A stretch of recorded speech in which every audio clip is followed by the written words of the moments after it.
5 seconds.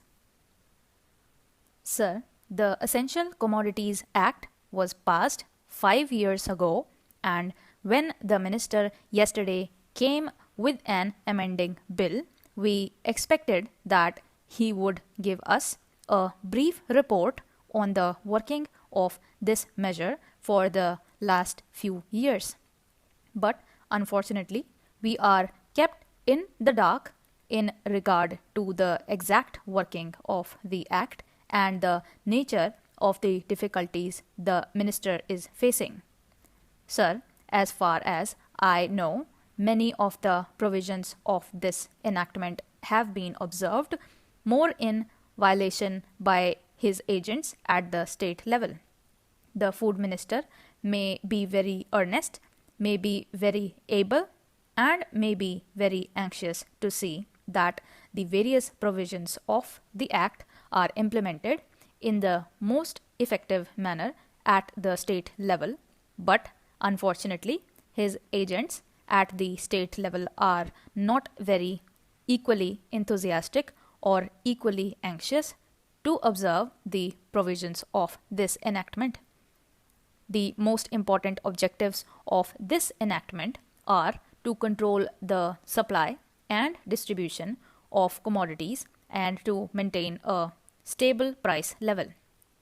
In regard to both these aspects, I am afraid that the government has failed to realize the objectives in view. Some time passed when there was scarcity of food grains, attempts were made to make procurement from certain wholesale merchants and from rice mills. In my own state, I know of many instances of such procurement where, after making known that certain things had to be done and certain steps had to be taken by the merchant community, nothing was done later on by the government when they found that these very orders of the government were violated. As a result of the violations, there was a consequent rise in the prices of food grains. In respect of other commodities like iron and steel, paper, etc., we see a lot of speculative activities, but the provisions of the Act have not been brought to bear on them.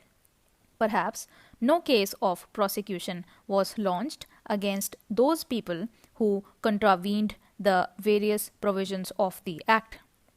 We are interested to know in how many cases the government have taken steps to prosecute individuals who have violated the various sections of the Act.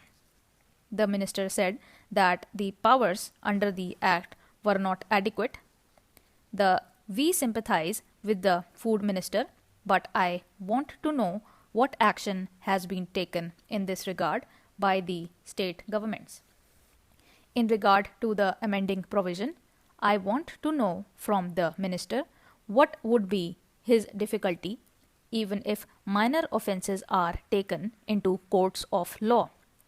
For instance, the Motor Vehicles Act deals with various offences, both major and minor, and various minor offences under the Act are taken to courts and people are prosecuted. What is the difficulty in taking these cases of a minor nature to courts of law?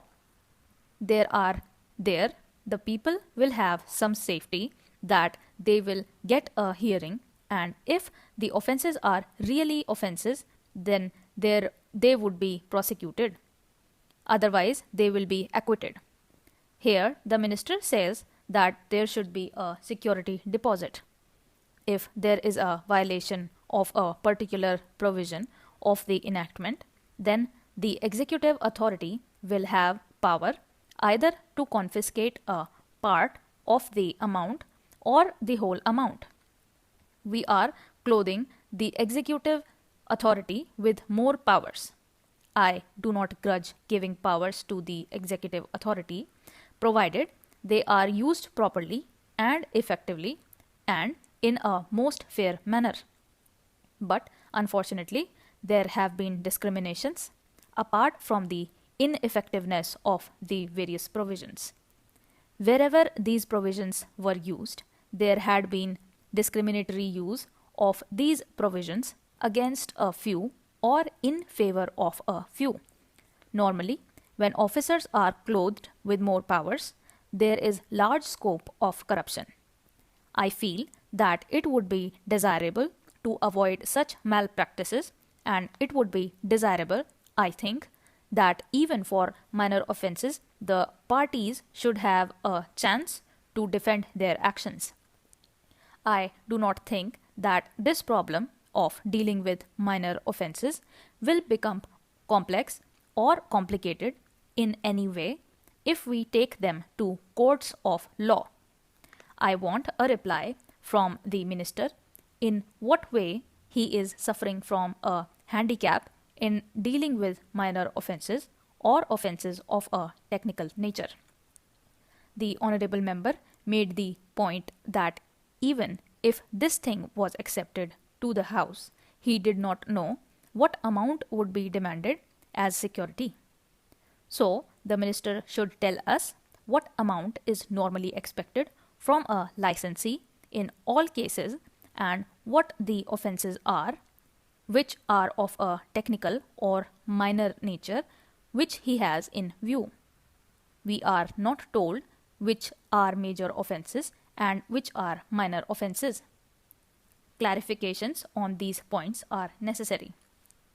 I wish that the Act which came into effect long ago was implemented properly.